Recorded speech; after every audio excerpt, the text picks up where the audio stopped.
Hai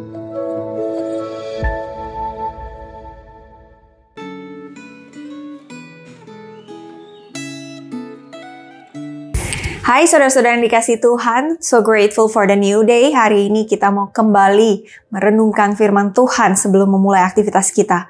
Mari kita bersatu di dalam doa. Tuhan, persiapkanlah hati setiap kami, agar kami boleh mengerti firman-Mu, agar kami boleh menjadi anak-anak Tuhan yang mau melakukan firman-Mu. Berkati perenungan hari ini, kami berdoa di dalam nama Tuhan Yesus. Amin.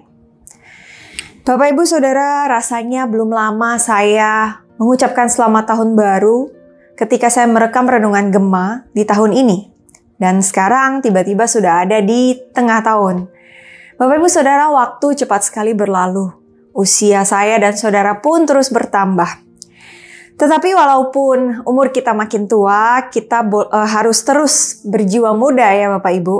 Bagaimana gambaran usia tua bagi saudara?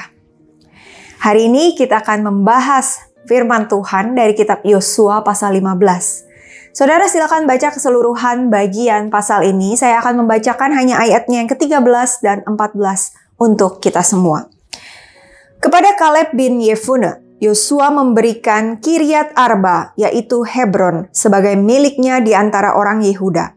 Sesuai dengan titah Tuhan kepada Yosua, Arba ialah ayah Enak. Kaleb menghalau dari sana ketiga anak laki-laki Enak, Sesai, Ahiman, dan Talmai, keturunan Enak itu. Demikian jauh pembacaan firman Tuhan. Saudara, sebelum kita membahas topik dari Yosua 15 lebih lanjut, mari kita flashback sedikit siapa sih Kaleb itu. Kaleb adalah salah satu dari 12 orang pengintai yang diutus Musa untuk mengintai tanah Kanaan yang Tuhan janjikan untuk diberikan kepada bangsa Israel. Nah, kita tahu 10 dari ke-12 pengintai itu menunjukkan iman yang lemah. Mereka memberikan laporan yang menakutkan mengenai tanah Kanaan itu. Mereka nggak percaya kalau Allah itu pasti bisa membantu mereka. Dan akhirnya, hampir keseluruhan umat Israel diyakinkan bahwa nggak mungkin untuk mengambil alih tanah Kanaan itu. Tetapi ada 2 orang yang tetap optimis, yaitu Yosua dan Kaleb. Kaleb menenangkan mereka dan percaya bahwa Israel pasti bisa menaklukkan mereka. Kaleb dan Yosua memohon kepada bangsa Israel untuk tidak memberontak kepada Tuhan, walaupun mereka berdua harus terancam dilempar batu. Ketika itu usia Kaleb baru 40 tahun, saudara. Dan karena imannya, Allah hanya mengizinkan kedua orang ini untuk masuk ke tanah Kanaan. Dan ketika terjadi, seperti kisah yang tadi kita baca, Kaleb akhirnya berhasil menghalau orang Enak yang terkenal sebagai suku raksasa yang kuat. Usia Kaleb pada waktu menaklukkan orang Enak itu 85 tahun. Bayangkan saudara, 85 tahun masih ikut memimpin perang. Bagi kita di zaman sekarang, 85 tahun itu usia yang udah tua banget ya, udah lanjut. Kita menganggap orang umur sekian itu udah lemah lah badannya ya.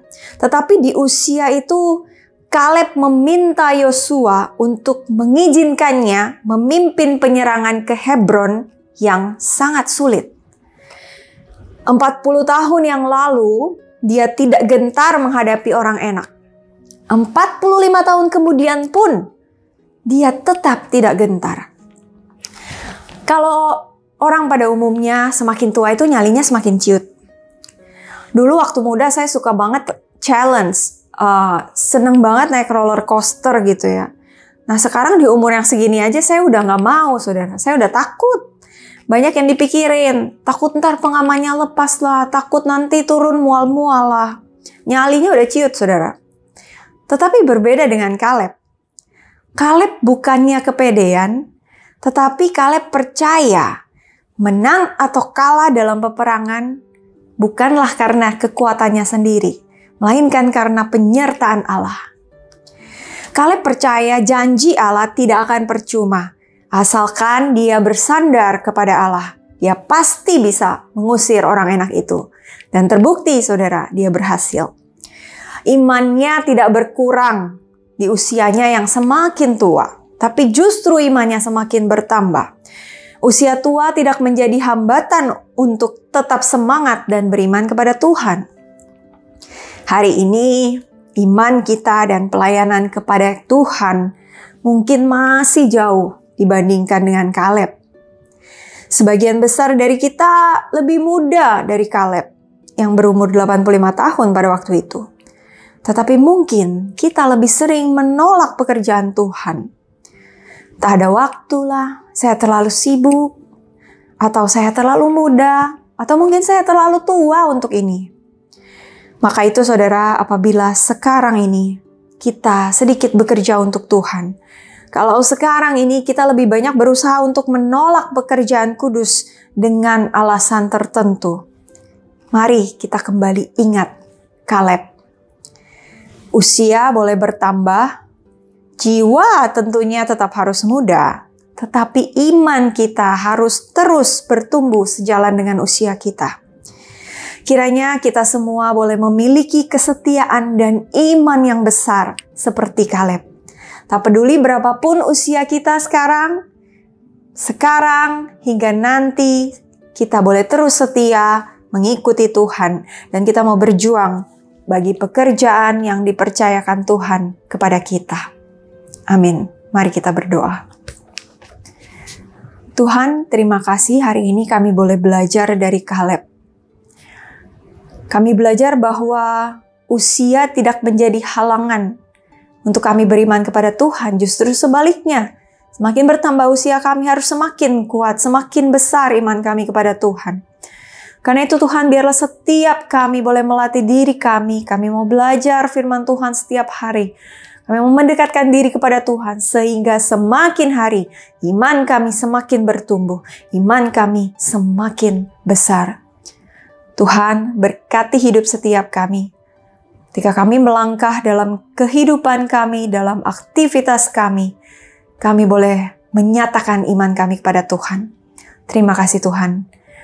Berkati setiap kami serahkan hanya di dalam nama Tuhan Yesus kami berdoa. Amin. Selamat menjalani aktivitas, Tuhan Yesus memberkati.